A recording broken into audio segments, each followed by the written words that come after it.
That's what Yes Theory is.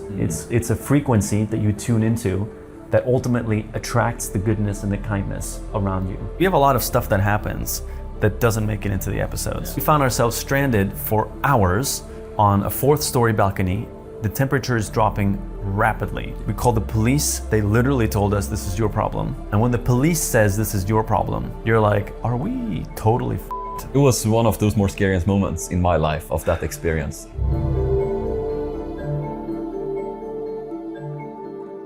Welcome back to another Yes Theory podcast. We are figuring this out, experimenting, testing a new... We're not in our camping chairs anymore. We're going to try sitting up a little bit like this. I think that feels good. Where are we right now? Yeah, we can't say where we are, but we can say what room we're in or whose apartment we're in. Yeah, we have a beloved new friend because we like to do fun things annually on our day called Seekers Day within our Yes Theory community, where we do fun things, surprises to involve and activate the community. And last year, we had a thing where people could, by buying something from our Seek Discomfort merch, win a trip to Paris and then having a sleepover at our new Yes house. Yeah. And we happen to be in a country now where one of the winners are living. And we're quite lucky that, and fortunate that our friend, that we will introduce in a moment, came to Paris, stayed at the Yes house, and is now hosting us for this podcast. So yeah, Chris, with that said, say hello. Welcome over, Chris. Can we have like clapping noise? Woo! Yeah. Let's go, Chris. Wow, Chris. Sit here, sit here. Come on, sit. You sit here, quick can. Welcome. Good to, I was going to say good to have you here, but we're in your place now. Thankful for you guys to be here. Welcome to wherever you are. Yeah. How's it going? Yeah, it's going good. It's funny because we had this whole trip where you and a few other subscribers came to Paris. Strangers. You didn't know now each friends. Other. Are you still in touch with them? Yeah. Once in a while we do chat online cool. and stuff. So yeah, we're keeping it close, hoping to do a trip together somewhere, maybe back to Paris again. Yeah, so it's quite cool. It's quite fun. You know, we're quite bad at publishing when we do things like this. You know, like we had this whole thing where you guys came and you spent several days with us and you had your own trip afterwards. Sort of, yeah. And we never posted even a picture about it, I think. We just we're so busy, we documented some of it, but then we just moved on. You know, Staffan put a lot of effort into trying to make sure you guys felt hosted and everything. Yeah, a lot of things happened that week. A lot of things were going on, but now we are here and we're getting to reconnect with you. And I think this is the best part about not only traveling and meeting strangers, but also, you know, meeting people from the community. As we realize there's so many beautiful, like-minded humans all around the world, and there is a culture that transcends, you know, kind of the culture of our countries, where we can connect over something bigger. And I think that's what I feel Yes Theory has been able to do. Is you guys were strangers, and you came to the Yes house. Do you want to tell us about what happened and how that was? So it was basically a mystery box giveaway of buying the Seek Discomfort merchandise. And of course, we're avid fans of guys. So then I was like, I just buy a mystery box and who knows, I could win a trip in Paris, you know. So I of course bought the box, and then 6 months went by. I was like, okay, maybe I didn't win. And then after probably about 9 months in, we got an email that said, oh, congratulations, you have been shortlisted. And I was like, oh wow, okay, there's a chance I am shortlisted. But in actual fact, the shortlisting was already the announcement that we actually did win. Exactly. So we actually got a bit surprised. I was like, okay, we're on a Zoom call with Staffan and Kabir, and everybody's like, oh, congratulations, you're flying to Paris. And I was like, oh, really? Can you fly next week? And I was like, next week's a bit tough, but I'll see what I can do. So we made some arrangements, and then I took a 13-14 hour flight to Paris, and once we got there, met up with the other 3 strangers. And then we went into your house, which is the full circle now, because now you're in my house. Exactly. So it's funny how the universe works, and we've been friends since then, and we're keeping in contact with the other 3 of them, and we're hoping to do another adventure soon. You're a gem of a human being, Chris. We already told you that, you know, out of this context, but fun to say it now as well. Like, you're such kind-hearted spirit, and it was you try and you definitely succeed as well. And that's like one of the greatest gifts for us by traveling, as you said, Thomas, not only meeting strangers but also people from the community, and we wish to do that with this traveling podcast as well. Maybe we will be recording in someone else's living room or so soon. But now we're sitting at your kitchen table here. Chris, I want to ask you actually, what do you think it is about? Did you feel when you met the other people that were at the Yes House that there was something that you had in common? And if you did, what do you think that is? I think what we probably had in common was we had sort of no fear, where we're traveling alone, we're meeting strangers, who knows who we could have been, haven't met them before, haven't seen their faces before, haven't even talked to them before. And when we did eventually all meet up together, we found that all of us were spontaneous, outgoing, looking for an adventure, literally seeking discomfort in a sense. And we really had a passion for like photography, videography, and walking around and traveling. So I think we kind of clicked there, and we sort of were very enthusiastic about walking around the streets of Paris, taking photos, going to all these spots, and everybody was very chill, and the vibe was great, and yeah, we just conversed over food and photography and basically what we do for livings and stuff, and seeing and understanding how people come from different parts of the world with living different lives. I think it was quite eye-opening and quite interesting. So I think, that's what sort of brought us together, the spirit of seeking an adventure, seeking discomfort, I guess. Love that.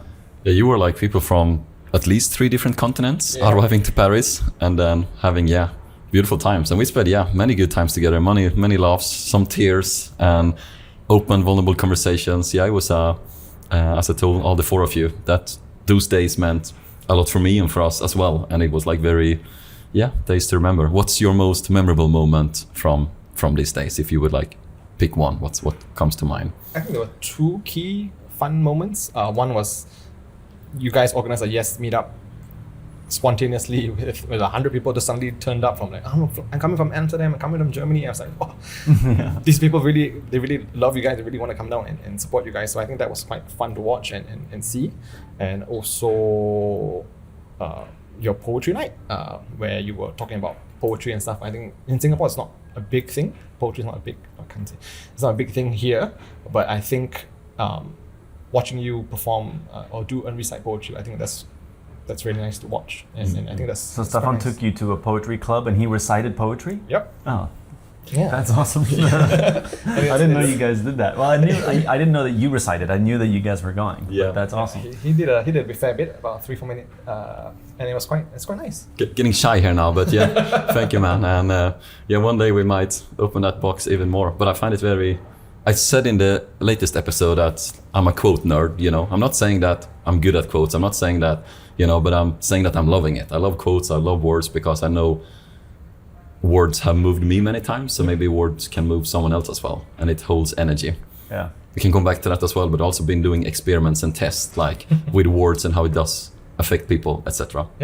So but that's beautiful, man. Yeah, good times, and we'll be seeing each other more here in this secret country we are in right now, in your beloved country. You met lovely people here. But I think this is a perfect anchor to what we want to talk about today, which is energy, meeting new people. How do you connect with somebody instantaneously? And should we dive in, Mr. Steve? Yes, don't let me disturb you guys. Let's do that. Give it up if you're listening, watching now. Give a clap for Chris. Thank you for. Can we have one of those clap sound effects? Yeah. Like in sitcoms, like it's applause. Cue the applause. Exactly. Big applause. Beautiful. Yeah, Chris is a gem of a human being. Yeah.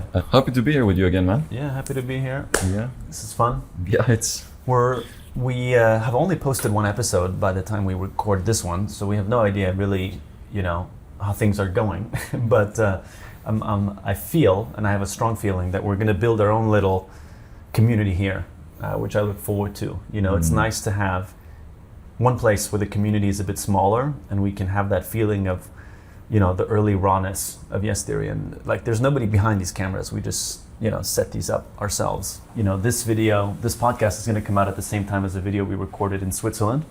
Yep. Where we have a lot to say about how to make friends instantly with people. And I think it's a good case study, to use for this episode, because a lot of people ask, how do we just meet all these wonderful people? How do we get so lucky every time? And I think an element, there's maybe a bit of luck there, but I think a lot of it is the way that we prepare ourselves mentally sort of before we go, and some of the things that we're trying to do internally to be able to broadcast the right signal to attract those people, right? And I think, I'm excited to talk about that because ultimately, I've been thinking about this recently, actually. I'm going to let you speak. I'm talking a lot now. I was just going to do a bad joke. I was going to say I don't agree at all what you said right now. Just kidding. I agree. It was very well said. I think I've been thinking this year, because sometimes I wonder, what is yes theory? Like, what is the theory? Like, what does it even mean? And I think more and more, it's actually, and some people might, be confused by this. So I'm trying to. It's an act in progress, of defining like what is it really, right? Because there's principles, right? There's seeking discomfort, there's level of fear, there's a stranger is a friend you haven't met yet. There's all these ideas that belong into the yes theory, ecosystem. But ultimately, I think yes theory is an energy. It's a way that you show up in the world that ends up attracting the yes energy into your life, right? And I've been in moments where I've been tuned out of that energy and attracted a lot of like negative things happening. And then I've been in moments where I've tuned into that energy and then amazing things just happen. It seems like scripted. It looks like I don't know what's happening, but it's just working out and I'm meeting amazing people. And and I think that's what yes theory is. It's a frequency that you tune into that ultimately attracts the goodness and the kindness around you. But when did you feel the most comfortable to like speak about these things? Because we speak about it, in different formats and in different settings. I agree to 100% what you said now. I'm feeling my body, like, wow, exciting topic. This is the topic I speak, with one of my best friends, Lou, who is 80-year-old woman from my hometown. Been having like, hundreds of hours conversations with her and other people as well. So I'm happy to dig into it. And also people can have their own understanding of it. Is it a mindset? Sure. Is it connected to when you show up in a different way, life mirrors you back, because if you do good comes back. Like, what is it there? But when did you start feeling comfortable of like, I believe in this? Because it feels like you've done an incredible growth when it comes to like connecting to yourself deeper on these matters when it comes to following this energy. Well, first thing I want to say is I do agree that with what you said there, that everyone can sort of have their own definition, right, of what yes theory is. Because for every person, it could mean something different. And that's what I love about it, right? For some people, it's about overcoming fears. For some people, it's about trusting yourself and not, having self-limiting beliefs, right? For other people, it's finding love, as we know some people have done within our community as well.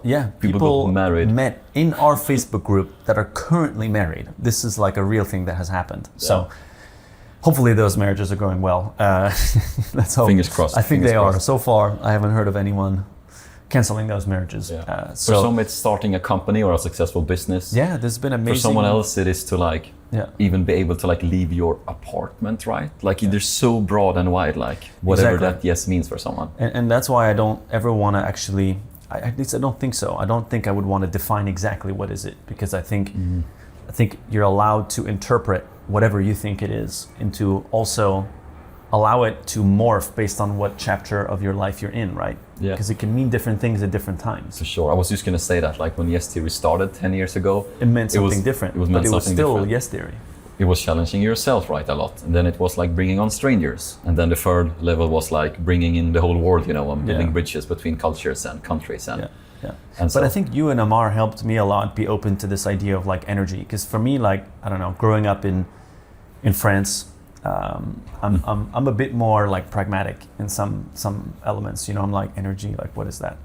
Like, and I didn't have any thought that you could like show up in a certain way and attract it. And so the way that I was introduced to it was literally by trial and error. It was like, why am I so like struggling to go up to strangers? It was like a problem that I had. It was like, and it's because I would always go into it being like stressed or worried or like thinking about, oh man, I don't want to bother them, or what if they don't want to talk to me, or what if I get rejected? And then when I changed how I think about it internally and how I'm choosing to go into the whole thing in the first place, I was getting completely different reactions. And I was like, it became really easy. And actually the first time that shift really happened was when I met you. You said that, Because in 2019, I was still a little bit there was a running joke a little bit on the channel that I was the one that struggled going up to strangers. So I was more like socially, anxious or nervous. And that morning, I just spent a couple of hours like really I went for a run, I listened to great music, I meditated, I had like a cold shower, I just like had a great coffee and everything was just flowing. Yeah. And I decided to tell myself, whoever I meet today, to whatever capacity, big or small, but their life is going to change. And I'm not thinking about it in like an arrogant way, like I'm some messiah walking around blessing someone, but in a way of like, I think that for this person, this experience is going to mean something significant. And I'm looking forward to meeting that person. And every rejection I mean along the way is just redirecting me to the right person.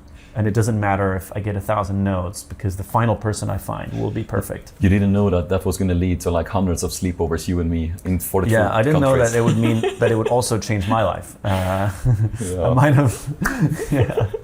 But sleepover. So I think for me, the takeaway that I want people to get from this is the energy that you show up with is the energy that you get back, right? And I think, have you ever had a day where you were like angry, and then all of a sudden you like run into other angry people? For sure, I'm gonna say yes on that. And I had so many times in life my energy been low vibrating. Then it's just like, I'm happy to come back to that as well, because I don't wanna be here and share the good moments. But one good moment, which is maybe one of my best moments, is the day we met. And the same morning, I got, as you know, like interviewed by some people. It was like this setting where I was sharing, my story in Sweden as being a professional dreamer and these kind of things. And I told these people in this room that the first question came, which I thought was a very tough question, because it was a room with a lot of people in suits and business setting. And this person asked me like, why are you so young? I don't like this question, but they said, why are you so young and so successful? And I was like, shit, that's a tough question to like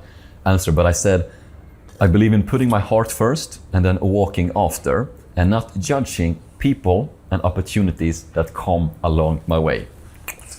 So getting children, same morning that we met. Wow. And then I remember after that morning, it was like 10 people in the room or so.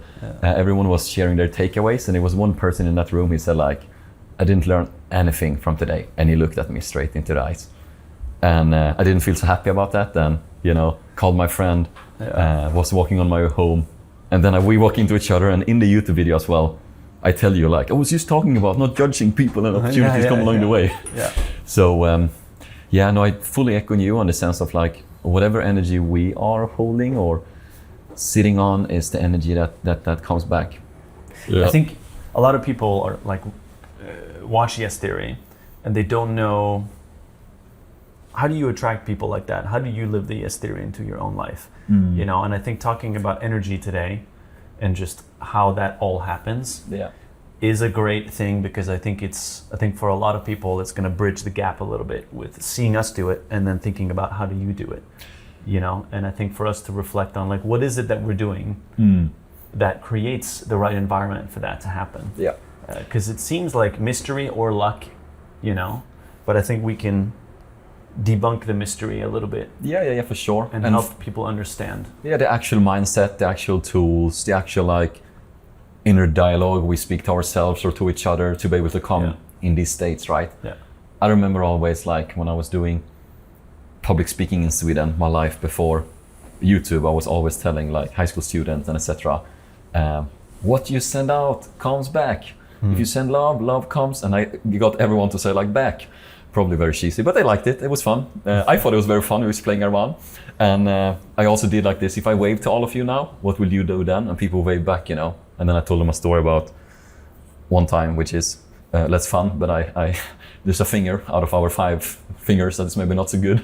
But one time, pointed a finger at someone, and what happened then, someone pointed the finger back, It's like very interesting, small examples, right? Like what we do often get mirrored, right? So if we show up with good energy comes back, right? Yeah. And then just to connect and tie that story when, we met on the streets of Sweden, and we spoke about this in a previous episode for those who didn't know, but you asked me if I wanted to swap life with someone in Austin, Texas for 72 hours, randomly in the street. We didn't know each other, and yes, I said yes to that. And the funny thing was when arriving to Texas and you guys set up for me to do a speech in Austin, Texas. And in the room where I was going to have the speech, it was a big sign in front of the like place where I was going to have the speech, which said, "You get what you give." And both me and Tommy there, we smiled a lot in the sense of it is funny because I had told Tommy as well that was like the mantra I was living a lot by. Yeah. Coincidence or not, I don't know, but it's saying that I do enjoy. You get what you give, yeah. So whatever state you are in, you send that out, and often that comes back. So how do we? There is no mystery really. Like that's it. Like that's most of the answer, right? And then it's just about awareness. Can you be aware of the dialogue that you're having with yourself? And can you befriend that voice to make sure that it's guiding you in a positive way rather than a negative way? Yeah. And that is, again, easier said than done, and it takes practice, right? It doesn't just happen like this. Yeah. But I think that so much of what we do with Yes Theory is us trying to be in as open of a headspace as possible, as curious of a headspace as possible, as present as possible. Yeah. Because if we're showing up distracted, anxious, stressed, worrying about this, worrying about that, and not being able to be 100% present with the people that we meet, we don't end up, the episode gets harder because we're not attracting the right people fast enough. Sure. If we are 100% present, things happen much faster. Yeah. So I think on a concrete level, first thing is to be aware of like, what is your internal dialogue about this, How are you aware of that, would you say? Like, how do you connect with your inner I think dialogue? it takes a bit of time, and I think you have to practice, but I think meditation has been hugely useful to like realize that, I'm having a conversation with myself all the time that I'm not aware of. There is a voice speaking to me, and I just assume that that's me. You call it the inner roommate. Yeah. And I think first step is practice awareness to understand, how am I speaking to myself? I think so many of us just think that that's normal to just be negative or to criticize ourselves. It's not. Like, that is someone that said that to you when you were young, and that voice just parked itself in your head. But you could get rid of that completely. It's possible to decide, this is how I want to speak to myself. Yeah. And I know it's possible because I've shifted it myself, and I know you have too. The doubt, and it comes back. It's not like you do it once and then it's just gone forever. And so before we go on an episode, I try to make sure I'm as open. I don't go in with any prejudice about this country. I'm going in, with an open mind, curious mind, genuinely wanting to learn. I think for me, my primary motivation for doing Yes Theory personally is like curiosity. Curiosity to explore the world, curiosity to learn more about myself, to understand life better, to understand humans better, to understand cultures better. And so I try to remember, like, when I'm really curious, the energy just, I'm just there. I'm just so freaking excited to You thrive in that when you... I can't wait to learn about people, to like meet new people, and so it just comes naturally. So you have to tune into like, what is it that made you even want to do this in the first place? For me, it's curiosity. Could that be like, find your why? Yeah, I think it's good to know, to be connected to why you're doing it, right? I think episodes, when we're filming, it's hard to be spiritually connected to every single trip that we ever do, but as much as possible, if the episode feels aligned with where we're at and what we want the channel to look like and the direction we want it to go, which hopefully most of the time it is, then from there, it's just about finding your own connection to it so that you can explore that actively, right? Because I think if you're feeling like, why am I doing this? Then it's hard to be in a good energetic state to then go out and find the right things. There is this old saying I'm just thinking about now that when you find your why, how becomes easier. Yeah, and that's a good one. For me, I resonated at 100 with what you're sharing here when it comes to our episodes, because every time I think about, I wonder how will the people be here? Yeah. Who are the human beings? How are they feeling? That's my number one biggest why of like, the humans that we're about to meet here.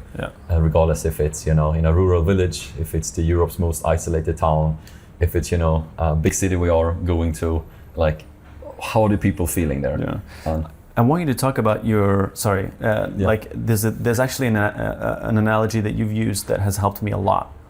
which is, I think, explains this really well, which is the idea of the compass versus the map.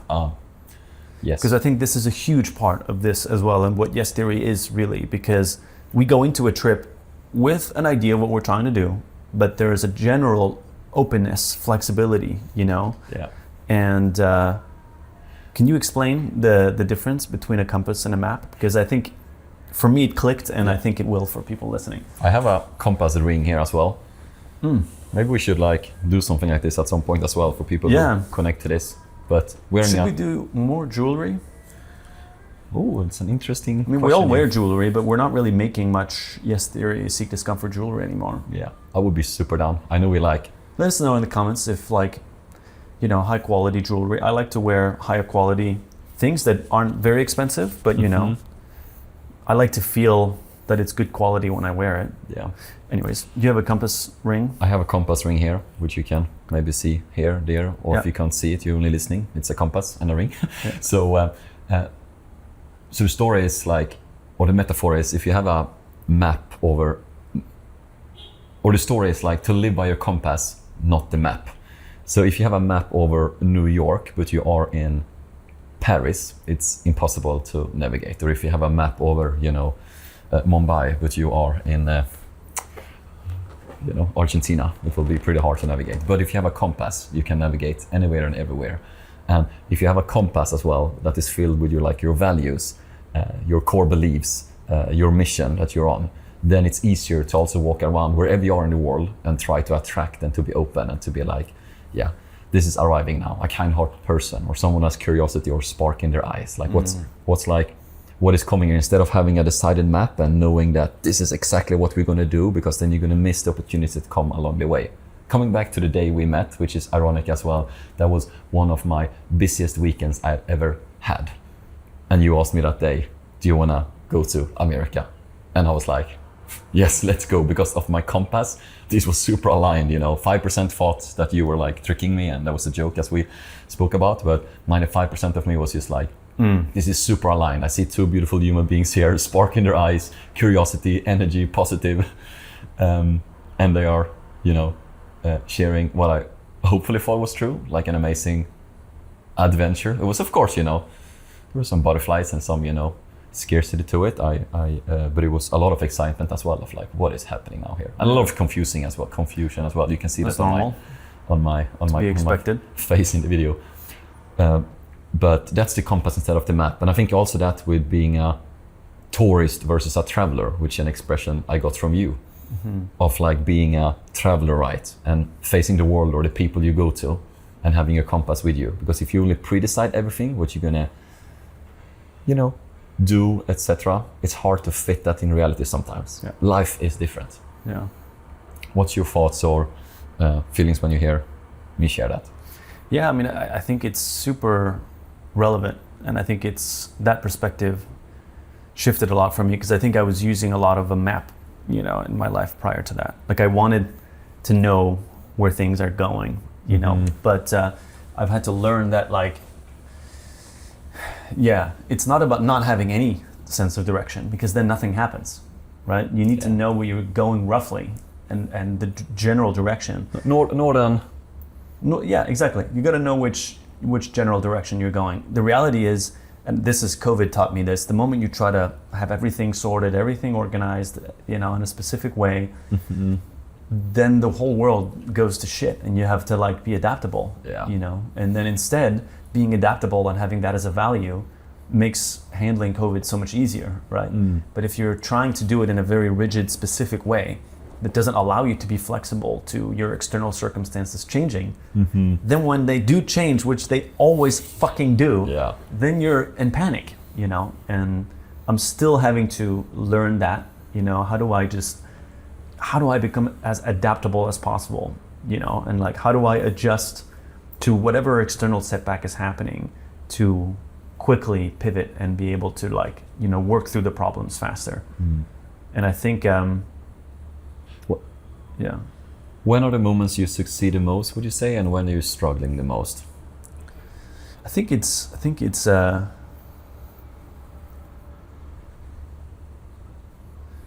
think I struggle with feeling like totally stuck.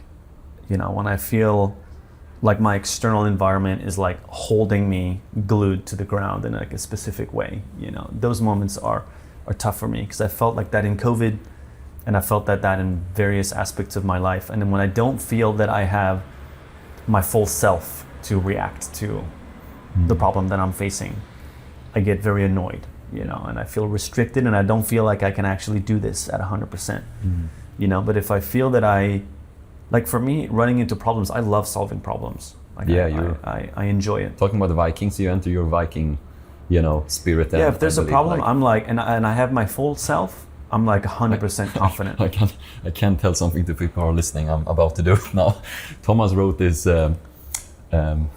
2-page document, of like metaphors with like Viking stories and so on, when we were facing like some very big challenges as battle and so on, which we can speak about more at another point. But it was very, very, very inspiring, and I loved it. It was also smiling, and I thought it was epic. I directly told you like, this is amazing, brother. Let's go, like let's double down, because we were having some big obstacles, and you just went fully in like let's go towards it, Yeah. And that's a philosophy we both believe in, right? Like when the fear comes or when the challenge comes, like let's go towards it. Let's face it. In the moments we can or have capacity for it, and sometimes we're just humans as well. But that was a nice document. I'm tempted to like release that. Yeah. So I'm gonna keep I think you have to have some level of grit. If you have a big dream, there's gonna be obstacles. There's just no possible way that nothing will interfere. Yeah. A lot of things are gonna interfere. And if it's a big dream and it's difficult to do, and a lot of people want that dream, it's gonna be difficult to keep it alive. Yeah. And keeping Yes Theory alive has been extremely challenging for so many reasons. It feels like, it's just coming at us from so many different directions. And I think people watch our videos and we never speak about like actual internal challenges that we're having, but we do have many, and we solve them, and then we try to show up in the episodes not feeling affected by that. Yeah. And that's difficult sometimes. It's difficult. And the things you share about, it feels like, you're speaking about autonomy. And one thing is like when someone has taken away your autonomy, during like COVID, for example, you're locked, you can't travel. Yeah.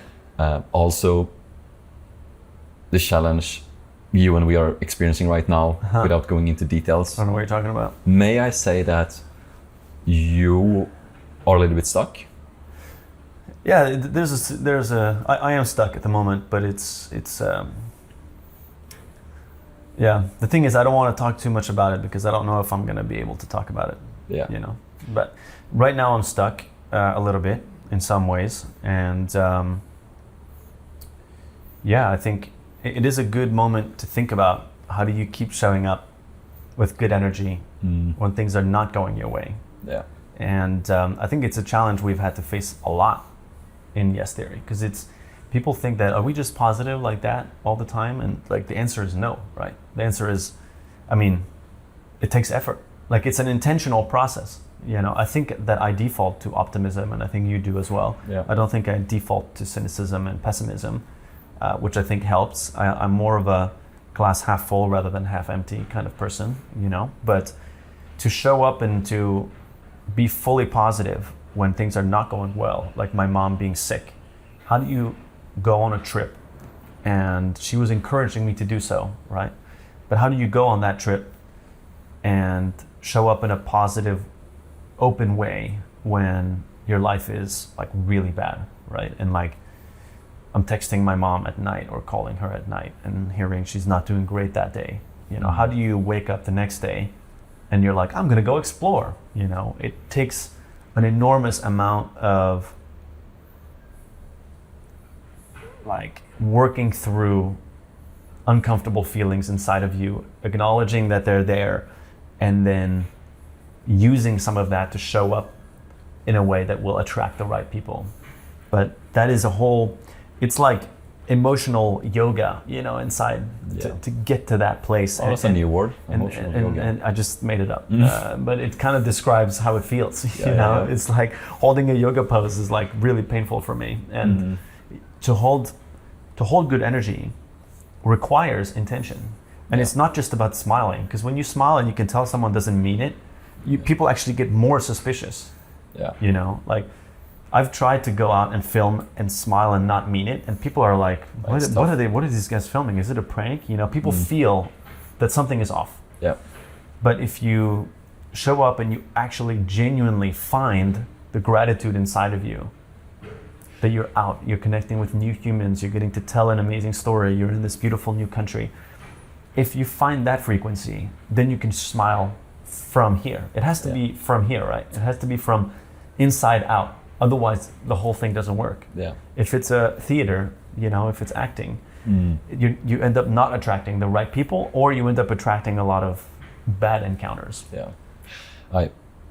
You said the word acknowledging, right? I think that's a key word of the things you shared here when it comes to, people who are listening and tuning in now. I think we all have our different problems in life, some seasons more, some seasons less, but like problems occur, problems come. Like when we are born into this life, we kind of sign up like it's going to be a journey.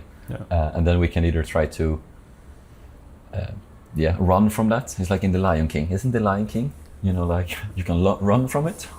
We can learn from it. Maybe. If it is, I wish us to cut into that soundbite now.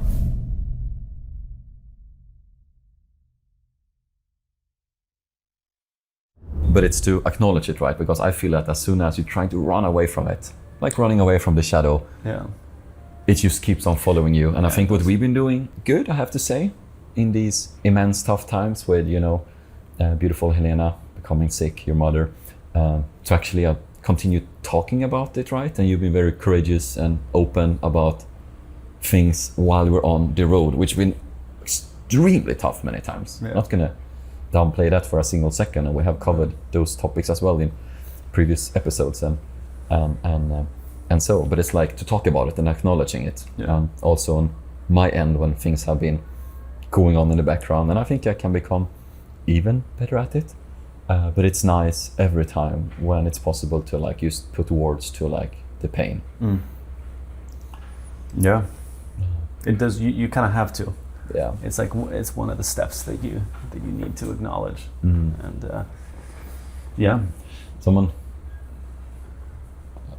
I read somewhere sometime a long time ago that pain could stand for pay attention inside now. PAIN. Yeah. And it kind of stuck with me. Like when the pain is there, like there's something that is calling for attention. Acknowledge that, put words to that, and then. I think you have to go through that step. And then I think to maneuver with the compass, it's also good to have a general idea of what you're looking for, right? Because if you don't know at all, then how are you going to know when you find it, you know? And I think when we go into these situations, we play with the idea on the way there. It'd be fun if we met like a local legend, you know? Or it'd be fun if we met, you know, a babushka in the countryside, which is a grandma, a grandma, you know, in like Eastern Europe. You know, like we play with those ideas. And so we're planting the seed for what we're potentially looking for. And I think in the video that I think is going up at the same time as this podcast, we went to Switzerland and we brought a complete stranger from the internet named Sean, which we can talk about. Legend. And we went into a tiny, fairly conservative area, tiny town in Switzerland where people get paid to move there, and try to make friends. And it's like a deserted town, basically. There's like nobody there. But what we decided to do is we aligned as a group on what we're doing and how we're going to show up, and we're going to meet some local legends. Like I remember we were saying that in the car, and then that literally happened. I remember Sean saying as well in the car, as long as we show up with positive, good energy, positive, good energy will come to us. It's even in the video. And Sean was definitely tuned in exactly into the Yes Theory energy. Like very quickly, it's the first thing he said. You know, I believe in showing up with a certain energy, and then that energy comes back. You know, and I think it's in that Swiss town video, it's a good example where I think Sean did a very good job at acknowledging that, you know, it can be a little nerve-wracking for him who has traveled. If when he goes to a place where, you know, he stands out, he is, you know, a black person, and like when you go to a small town in the mountains of Switzerland, there's not a lot of black people, so people looking at him, he says it himself in the video, you could interpret that as a bad thing. But he decided, you know what, I'm going to show up with good energy no matter how people look at me, and that's going to attract friendship.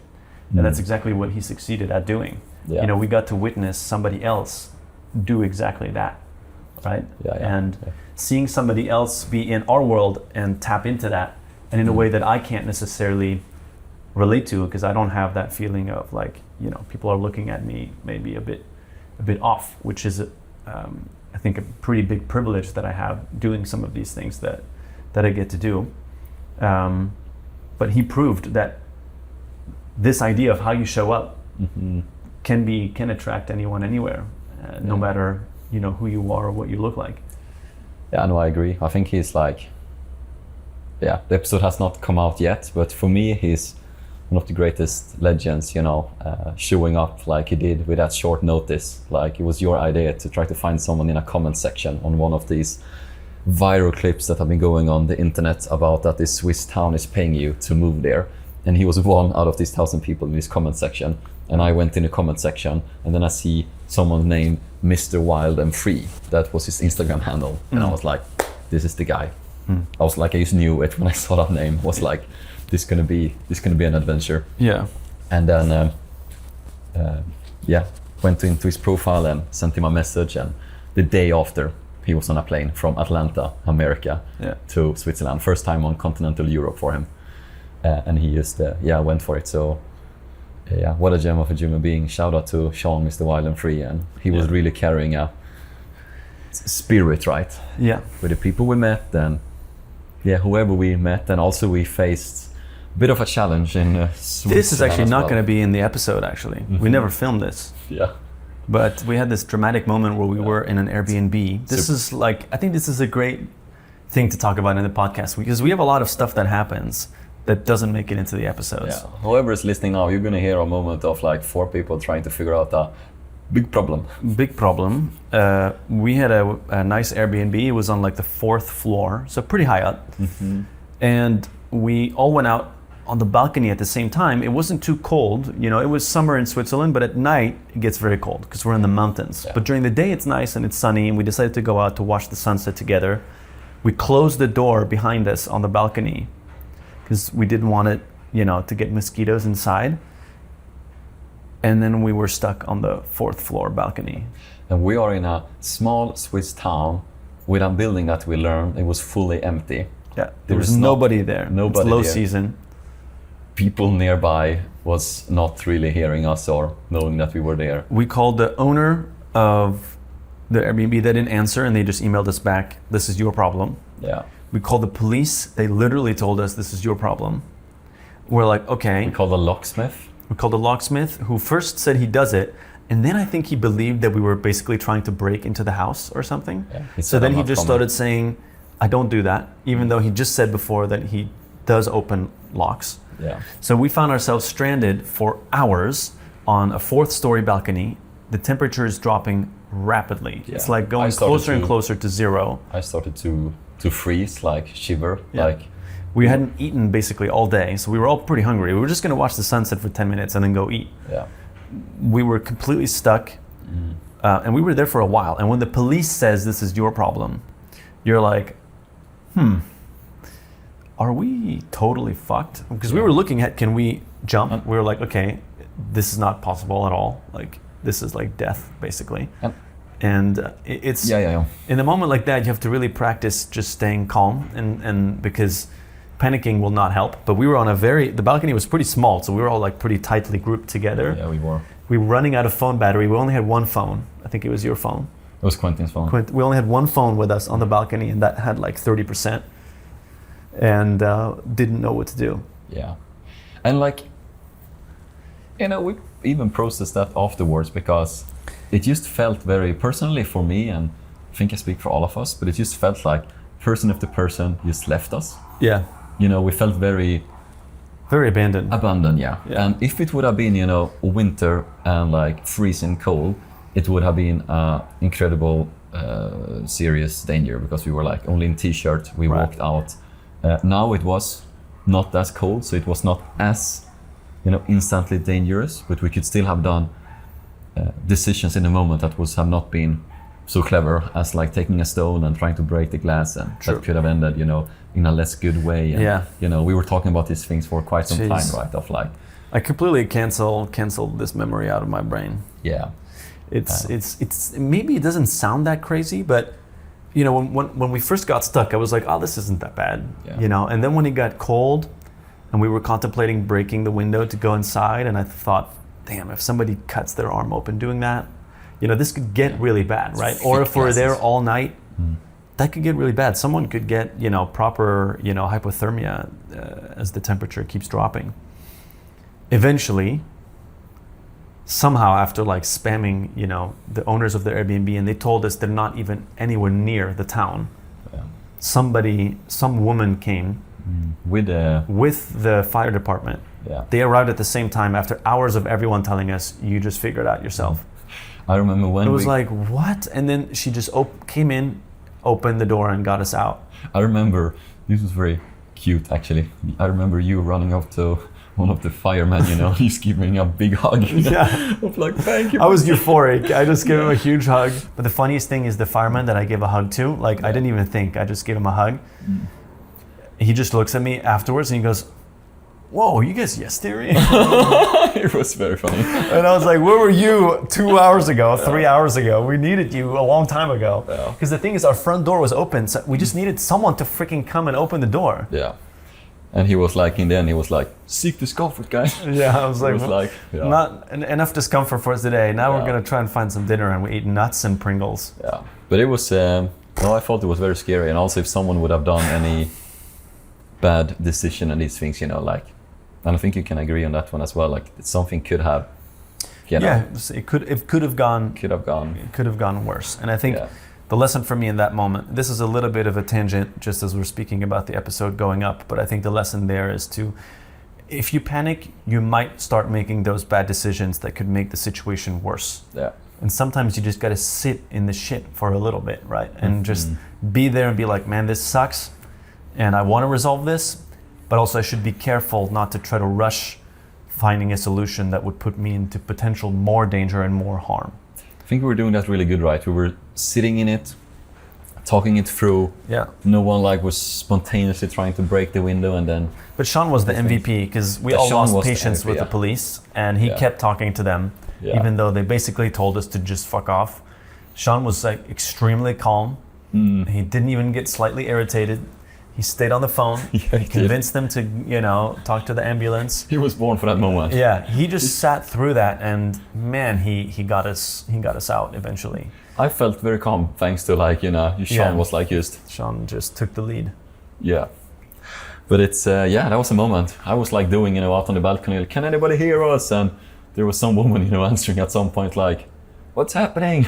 And then she never came as well. And yes. Shout out, by the way, to this guy from some Eastern European country, if he would in somehow find this podcast. But he was standing with us there for like 1.5 hours, trying to really help us. So he couldn't get through the front door because we needed a key for that. But our apartment door was open, so we still needed the Airbnb owner or the ambulance to That was a moment. Key learnings: we stayed calm, we stayed together, don't do anything too spontaneously. We're in a moment. That was the insights for us. And Sean from the episode is an MVP that was not in the episode. Yeah, but I do feel, if we zoom back out on the purpose of this story, that I think we're putting together a bit of like an equation maybe on what it takes to attract the right things, the right people. And, if I'm thinking about some of the things we've talked about, you have to acknowledge the emotional state you're currently in, right? Yeah. And befriend the voices that are speaking to you inside your head. Become familiar, And then you have to set a certain intention, right? That's the compass. Okay, I want to meet a local legend. I want to meet somebody who freaking loves this country or loves this city, and they're going to show us what it's like to live here, you know. Or I want to meet someone, an elderly person are amazing because they've lived through so much, right? They know everything like that this country has been through, and I think are often very underestimated gems in humanity that I think we used to acknowledge way more. Now, because elders aren't as up to date with technology, I think we underestimate their wisdom, but we love finding elders. Yeah, it's like it's one of the more fun encounters we do in videos. So having an intention is good, but we also don't want to block out the fact that we might end up meeting an amazing young person, right? So we're open, but we set an intention of like, this is what we're looking for. And then before going, you try to like relax, to like get rid of the other stress and anxiety that you have in your life so that you can be 100% present, right? You can't be stressing about, man, I got a parking ticket, or man, I still got to do that meeting. You know, when we're filming, I do 0 meetings. I don't answer emails. Yeah, same. I don't want to get distracted with other things, you know, and people know that on our team. You know, we have editing to do. So in the evenings, when we come back from filming, I'll work on editing. Yeah. But I don't want to do any business. I want to just be fully there, you know, so that we can, when we meet somebody, we can look at them in the eyes and be 100% present, there. Where I'm not thinking about another thing, or I'm not thinking about, shit, in 15 minutes I got to take this call. We're there. We're 100% present. Being present, not in the past, not in the future, trying to be here, which is an artwork, right? But to be fully here. And then looking for what is the intention what is the energy that I want to receive, right?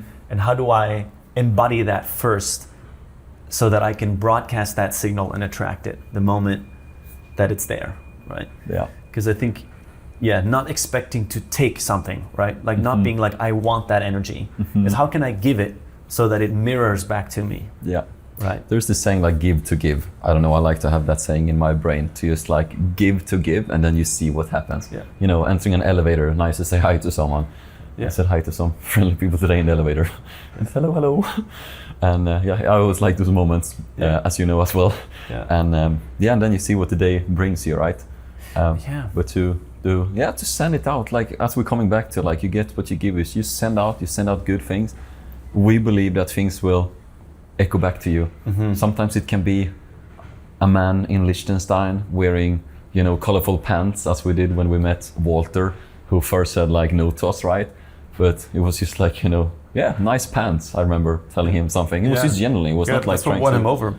Yeah, it was not trying to like say something for him to turn around, because he said like no TV, right? And he was like, all good, man, but nice pants. He had really colorful pants. He was the only one wearing colorful pants in Liechtenstein. Yeah, you won him over with that compliment, because then he felt like it was a bit more informal. Yeah. And I think that's a huge part of what we try to do, is making sure people don't feel like this is some TV show where they're going to be like judged and they're going to be edited in a way that makes them look bad or anything like that. We do the opposite. We try to make sure we edit them in a way that makes, the magic that we found in them really shine, right? And not that we edit out things to make people look better than they are, but we try to make sure. Some shows edit people to make them look worse, right? Many shows. A lot of shows. A lot of TV and is based on that, because controversy is more viral than positivity, unfortunately. We can speak about that another day, but unfortunately, that's the state of all social media and media in general, is that negativity goes way more viral than positivity. That's what we need to double down on it even more on the other end, right? Yeah. With comments or negativity or so. I have one more key insight for myself when I try to get in a good state, and that is to find people who mirror your light. Because obviously it's amazing if I can get in my own state and being my own, present and good energy and so. But many times for me, historically and also nowadays, I sometimes, text a friend or ask you or, someone else of like, can, I often say like this, can you say something kind to me? And it's nothing like shallow in that sense. It's more like, maybe there's some insecurity, or there's maybe some, unmet part within me that is maybe still to be healed or to be put light to, and then I need to come out of a space that I'm not like, enough or feeling safe enough to like flourish and so on. So one small thing, that can make me, and I'm happy to share it, because for me it's often those small things. I need 2 good friends and I can change the world. Yeah. But like some other people that are, what you just said there is so important, because it's also, I think a thing that we haven't acknowledged is the collective energy, right? Yeah. That we create together. Like we try to make sure that whoever we film with is aligned. We try to make sure that we are aligned. Yeah. We have to make sure that the trip is actually fun. Yeah.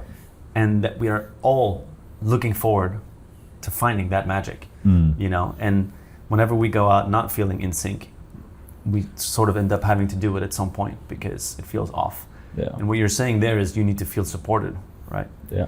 But if there's too much stress and too many other things going on, which sometimes that happens, and you don't feel supported, then it's harder for you to find that place within you that's going to attract the right person.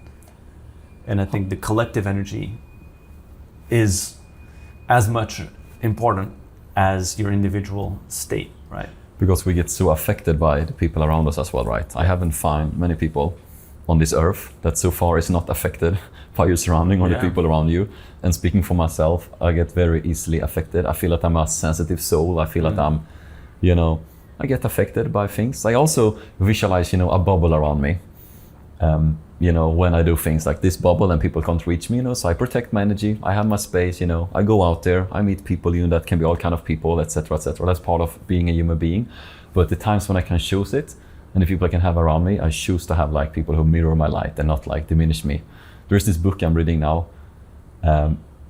where they're talking about be an eliminator, not an diminisher.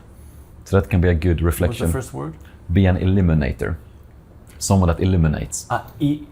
Illuminator. Illuminator. I thought you said eliminator. That Like would be- eliminate something. Maybe more people are as good at you. So be an illuminator. Eliminator, yeah. Not a what? Diminisher. Diminisher. Illuminator. So you're like illuminating things. Exactly, yeah. Okay. Put a Not light to it. eliminating. Like, Not eliminating. that's good. You know. Eliminate people. Just freaking take them out. That's Just good. be And the thing is as well, shout out to everyone out there who doesn't have English as their first language. Yeah. I wish to be a voice for people out there who can't properly speak. I'm one of them. I'm trying my best. Thank you for supporting. I have read some comments on YouTube sometimes, you know, this guy can't speak English. And I'm like, I can. Like the majority of the people on earth are not first language native, whatever you say, it's speaking English. Yeah, So, that's true. so I'm out there. So thank you for correcting. So we're not thinking that it's eliminating people, but I just want eliminating. to quickly add, like, you have 2 passports, right? I do it. What's your first passport? So my first passport is the Swedish. Swedish passport, yeah. Yes. Okay. And then your second passport is what exactly? Yeah, it is a British passport. British passport. Uh-huh. Yeah. Wait, I'm trying to remember. What language do they speak in Great Britain? Okay, I'm getting warm now. I'm blanking now. I think it's English. English. English. English. Right. English. English. Oh. That's the thing, dude. Wait, so I have a. So you have a Swedish passport and a British passport. Yeah. And what happened? Let's cover it. I'm not going to be too, you know. It's nice to cover it. So my beloved dad, he is British. 1980, he went to Greece. Met my mom at a restaurant who is Swedish. They fell in love. My dad packed his bag, moved to Sweden. He became a love immigrant, and he was standing there with his shorts in November in Stockholm and was ready for love. And love happened. So I have to say, I'm one of them, 1 out of 4 children. And my mom, still together after 45 years.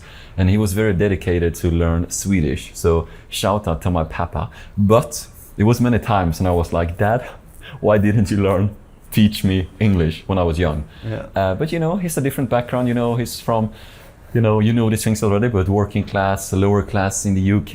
You know, he worked at a shipyard his whole life. You know, and he didn't maybe have the mentality of like, you know, my son is going to become a professional dreamer and be on a global stage. You know, he was maybe more, you know, come and work at the shipyard, which he encouraged me. And also when I finished high school, he was like, son, are you going to come and work at the shipyard now? Going to get a real job, you know, and I was like determined to not do that. My first ever. You got a fake job instead. Yeah, I got a fake job instead, calling myself. I think a professional we dreamer. still both have kind of a fake job. I don't know. But it's all right. I'm okay with that. Yeah, but it's you know, and I was like talking about you're doing great, man, with your English. You improve every year, and I think it's a lot of it with language has to do with confidence and just practice, right? And I have a rule, you know, as long as people understand me, and if someone doesn't understand sometimes, it's epic, you know, that, you know, to find our way. I'm the Staffan translator. I try to catch when I know, because I can feel it in the room and you don't notice, but I can tell everyone goes like, you know, I can notice as well, but I know that you have my back there, and I think it's, you know, beautiful in that sense. Yeah, because sometimes you'll say a word, And I know what you mean, but I can tell other people are like trying to figure out what you're talking about, you know? But this one I actually didn't know. When you said illuminate, I was like, what is he talking about? And I think it's talking about energy as well. I had moments in my life when I was very, mad at my dad of like, why didn't you teach me this? Like my Swedish friends with Swedish parents, they speak better English than me and I have an English dad, Like not taking it too deep now, but I had moments where I was like, fuck, why didn't I get it? Yeah. But I had to understand that I can't be a victim. I can't be, give up my dreams or give up my hopes and my, more double down. And as you know, I have an English document in my mobile where I'm every time learning a new word where I pronounce it incorrectly or, going deeper on it. And I also decided to have my Instagram on English before we met, right? I had done 9 speeches in English before we met. I had an idea of that I wanted to be more inspiring people internationally. That was my dream I had in my pocket. And it led me there, weirdly enough. But with my... actually, I think this is your superpower, is your complete lack of fear of embarrassment. Mm-hmm. I think that's your superpower. Yeah. I think most people are so freaking afraid of being embarrassed, including me. I can feel it. It takes effort to let go of it. Mm-hmm. But I feel you have a fearlessness with this that you don't care. Yeah, And I think most people are constantly terrified of feeling embarrassed, and I think you don't, and that's what makes you good at being even in Yes Theory, because you can go up. There's moments where I'm just like, when we were in Azerbaijan and we were getting 1,000 no's, I was like, oh my God, is this gonna work? I was starting to feel hesitant that we can even do what we're trying to do here. Yeah, we were trying to find a stranger to head on an adventure on the countryside. Yeah, and you just walked into a restaurant and I was like, all right, let's just let him go because it's not gonna work, And then you come out, you're like, there's a cool guy in here, and you're not afraid to barge into a restaurant, just make a scene and end up connecting with the one waiter who's really social, and then we end up going on an adventure with his brother and his son. I think that your lack of fear of embarrassment in all aspects, I think, has guided you to be a public speaker in Sweden, when Sweden is a very judgmental place for people that try to go out there and shine more than others. And then now join a YouTube channel with, at the time, I don't know where it was at, 8 million subscribers or something, and learn YouTube and launch into it. My biggest passion in life, number one, would be, if you would answer, what's my biggest passion, number one in life? I think you love connecting with people. Yeah. Number one. Yeah. That was a good friend test. Yeah. You got it. Yeah, no, but my number one biggest passion is to connect with other human beings, regardless if it's in an elevator, it's on the street, it's in a restaurant. And I had too many experiences as well where someone felt, he's strange. I'm not gonna lie about that. You're smiling now when I say that, and you know that as well. And I've accepted that because strange, I told myself, is a superpower when it comes to finding your right people. Yeah. There is this saying, shine your bright light so other weirdos know how to find you. And I truly believe in that. It's not always been easy. It's been a journey. It's been painful. It's felt lonely. It's felt, whatever, but it has led me to very, very, very beautiful people in life by staying very true to. And I remember as well, calling myself a professional dreamer, I always got 2 reactions. Either people thought I was absolutely insane, or people would be like, that's cool, tell me more, It's a way to differentiate the people that you're meeting. Yeah. Is it worth spending time and energy for me here to connect with someone, or is it and it's just interesting, and it also gives you information. If someone is trying to diminish you, it also says something about this person, and I can find that interesting. Right. I don't put my energy at places where I don't wish to, but it also gives you information. So anyhow, I just find it very interesting with human beings. We're a cool species. Yeah. Well, speaking about, you launching into YouTube, the project problem we're currently facing means I can't travel with you to the episode we were meant to film together. Yeah. So I'm actually devising sort of a challenge for you to do by yourself. Where you are? Yeah. Oh wait, something I don't know. Yeah. So you'll find out soon enough. We have a plan of me heading to a country by myself now, Yeah. together with our Corey. beloved friend and cinematographer Corey. Yeah. And you're gonna have to achieve some things there for me. But I'm working on that list. You'll get it before you leave. Don't worry about it. For you, it sounds like we shoot for you. Yeah, it's for me. Because I can't come, so you have to do it on behalf of both of us. Yeah, I'll give you that. I'll give you that. You are. You'll have to hold the torch, and Yeah. all of you watching better cheer for him, because the situation we're in is not ideal, and we're Yeah. trying to film every single Yes Theory story now together. And of course, Amara and Tommy will join us as often as possible, but they are also working on their own projects, and Tommy is doing a little bit of a sabbatical at the moment. Yeah. But you and I are meant to film all the Yes Theory episodes together, and right now, my situation has messed with those plans, so I can't come with you. Hopefully things get resolved, but for now, you're heading out on your own. We'll make sure it's not too easy for you. Let's just put it that way. I like a good challenge, that we know. Okay. I like a good challenge in Be that. careful what you wish for. Just saying. I say like this, send me on a good challenge, like I'm super down for that. And I'm also kindly asking for whoever's listening now for your support in some way, It's Send a probably the next episode coming out on Yes Theory after the Swiss one. It's probably this one. Probably. So, Even if it has happened, like please send a good wish or send a good thought, but it feels... I mean, we are at the end of our podcast here, so if someone actually comments about this, we know that they're one of the real ones that watched all the way to the end. Yeah. So, send Staffan some good wishes for this adventure.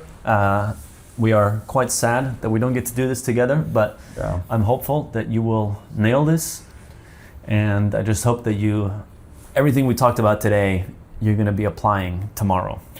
I think I really will need it, because number one, I'll miss you. I already told you that. Number two, it feels, not so fun to leave you here and me and Corey heading, because it is a situation. Yeah. Number three, I know we have to continue, and I said happy to go and do it. But it's comes with uncertainty and stepping into the unknown, and it feels a little bit scary doing it, and not doing it together in this sense here. But I'm doubling down and we're going for it, and it's also an episode that I know that we're all gonna challenge ourselves. That was the whole concept with this episode. So but that you are planning things that I don't know now. Shit. Gosh, nervous laughter 2.0. It'll be good. It'll be good. It's not like a massive surprise, but you'll have things to do. Yeah. And let's hope that we are back on the road together in not too long. In not too long, yeah. And I'm excited to see what adventure you end up on. I already have FOMO, to be honest.